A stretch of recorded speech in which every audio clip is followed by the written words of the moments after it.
kati ate nze uma sigiriimu nange fenna twagikuba uma nga tetujagala ne tugyesimba nako saa n'agyesimbako ne babba obololo kitegeeza ki abantu tebagiriiko tebagiwa kitiibwa uma kyafuka kigambo. That's why ensi weba egenda kulakula nawabeerawo olutalo ne musaanyawo ebyo byonna ebisasiro ebibaddewo ne muzimba ekipya biri byonna bibadde birimu okukaayana abakadde nkamu bakaayana baki kati this the time okuzimba ekipya oyo yenna abadde kasasiro kubanga abayimbi abasinga tetubibaddeemu mu uma walabamu shiba mu uma walabamu Phina Masanyalaze mu uma walabamu Kalifah okitegeera bakalifa tuzze tugirwanisa uma. Why? Because teyina kiriwo kali kakukulu ka abantu bagufuula mulimu saa zino tebasobola kupushinga music mujja mu ssente kati balaba bafuna omulimu gwabwe okitegeera. That's why Phina ali ku ekyo uma Cindy uma Cindy, you have the money, gulawo studios, kola record label ogenda kubanga osobola olya ku ssente mweno generation ne mulimu fiyambo because buli mugulabanga mulimu. No, Phina Masanyalaze you're capable okwata omuyimbi omuwala n'omusayininga nokozesa amaanyi go n'afuuka sita ntandika okukola ssente ganolemera ku uma noza industry emabega. Aganaga abantu social media ennaku zineetabuse kugamba abakulembeze tebasoma era kati abasoma mutudde butuuzi babakulembera lwaki ate twagambe waliwo essula egamba mu Bayibuli nti eyeegulumiza Katonda ajja mutootowaza eyeetoowaza Katonda amukole ki amugulumize. Ebiseera ebisinga omugagga aba musiru omugagga aba musiru era omugagga aba teyasoma ebiseera ebisinga naye omugagga ayita abagezi ne bajja ne bamukolera ne bamutambuliza emirimu. Industry tekyayagala abagezi eyagala abasiru naye nga ate abo abasiru baliko abagezi emabega abagitegeerera. For example nga mu music I can write for an artist a song, the artist become a star nga wakabi nnyo but behind there is a force ekola ekyo. You get it? Kati ensi y'obwetyo bweneemala ejja kumaleddeyo kubanga abantu batrustinze nnyo abasoma b'amataayi nga tebalina kye bakola.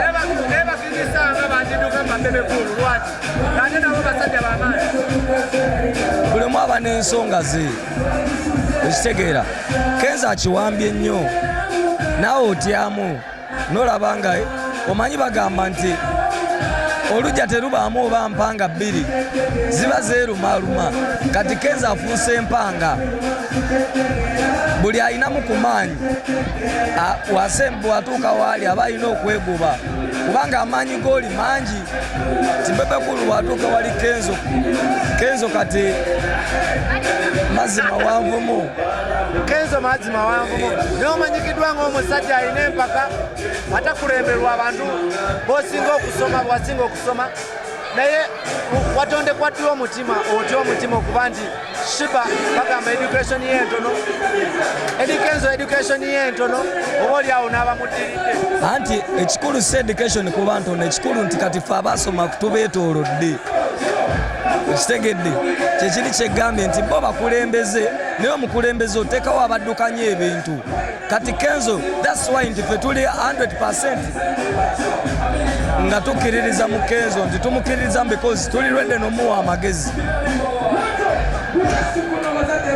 See you with these musicians ng'okoze meeting tobayise tulaba ng'oli selfish oba tubayinvolvinze at the end of the day bajja kikuba okitegeera bayinvolving kati Erudaman kyabadde kibinyozole ya Kenzo ze kyenyinza omugamba amagezi gayagala otuwa ye nga registrator agatwala agawe Kenzo because the president abeera ne ba presidential advisors president abeera ceremonial kyova olaba nti kabe president w'eggwanga si asala abantu emulago si asima amafuta.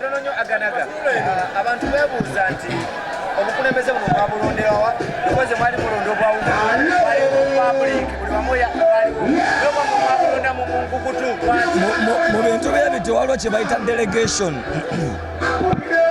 delegation team beba abantu abenkizo ba stakeholders kati goebuza ani akera ku machana agamba nti tutekewe ekifo ky'obwa president waliwo abantu abatuula wansi abayimbi ffenna twaliyo King Saha Kalifah Shiba ffenna twaliyo Bebe Cool omuyimbi ataaliyo yali Bobi Wine ate nga olw'ensonga ezikola ki ezimanyikiddwa kati abayimbi abalala balinga abayimbi batyoka associatinga n'abantu abalala because beteekako ekintu mu pate zaabwe eza politics nti yalidde bwe banalaba Yudamani ngazze okunyonyola oba yeebuze ku Bebe Cool ajja gamba ate abantu omugamba mbu yalidde at the end of the day natakola kituufu naye Kenzo amagezi getumuza tugamuwe mwegate bwegasi ku federation amagezi ago golina tugawe Kenzo naye njalo ngatisise federation naddala mu meeting bigi aina kitugayana mwe kumi zifuse kumi bine bintu bigenda kugwa bigi ayi ate naye atulekemu waliwo omuntu oyagala okwessaawo bakulabe bino si byakulaba bigi ayi eno si stage eno si show eno si interview kino tulwanirira ggwanga soko lwanirire music wo obeko omutuusa olekera okulimira Kenzo awo oba oswala wekuba wekka because already Kenzo is successful ne bona alwanisa buli kyalimu kirabibwa nti obikozesa feeringi kati omusajja muleke afugemu nawe obadde ng'ofuga mu uma abayimbi tebeeyawudde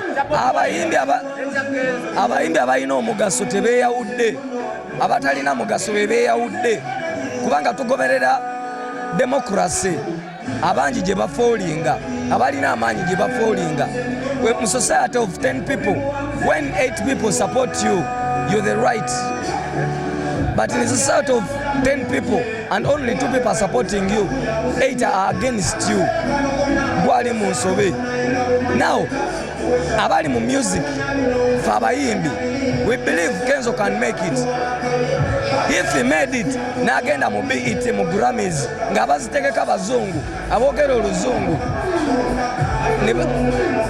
navyo n'atazireeta nga mwana wa mugagga asomedde South Africa ayimba luzungu muganda wange let's think beyond books bantu bangi balina ebitabo naye tebibagasa okitegeera kati ekyokusoma tusoke tukijjewo tulabe success ye mu business mwali bwe ndaba Kenzo every artist right now ali mu generation eno ayagala kubanga Harmonize ayagala kubanga Wizkid ayagala kubanga Diamond bwe nzija wano Uganda ani ali mu line eyo it's only Kenzo we need his advice twetaaga connection ze tasobola ziwa muntu sekinoomu okujjako nga president okitegeera tusupportinge Kenzo ebirala tubiteeke ebbali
Kangeyo pula walieri esalida wale mwana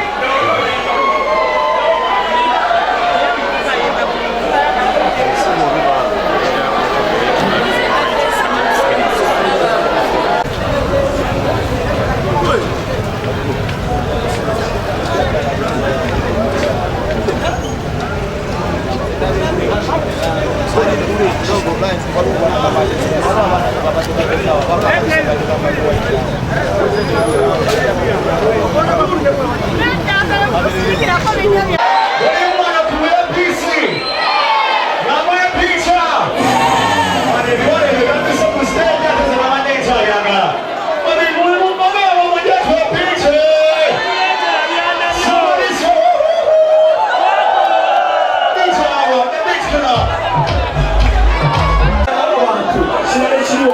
If you're not an MC, if you are not a DJ, go on the stage. If you are media, you can that side, MC stage, DJ stage on the other side. What are you going? So the premises is available. All right. Okay. Mama, you want to go to pay switch it, Mama,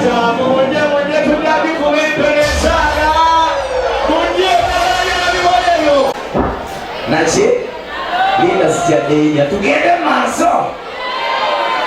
Going up on fire. Oh, Muchira, go to Guani, Kakarinia, Kusa.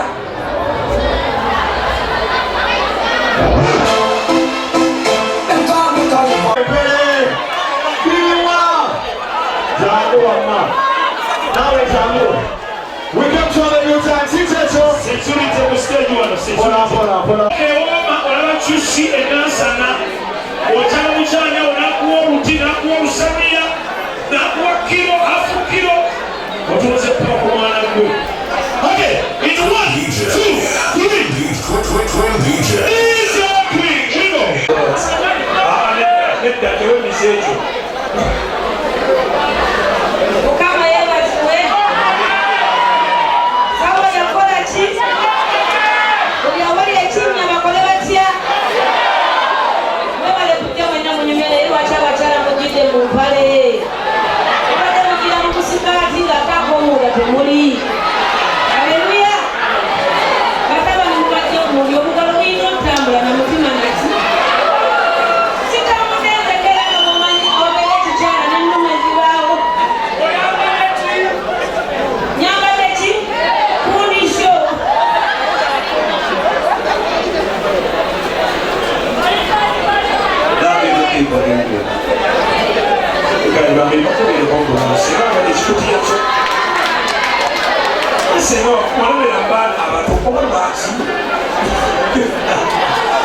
Big up on yourself, but you can now present us when I'm in Aganaga TV.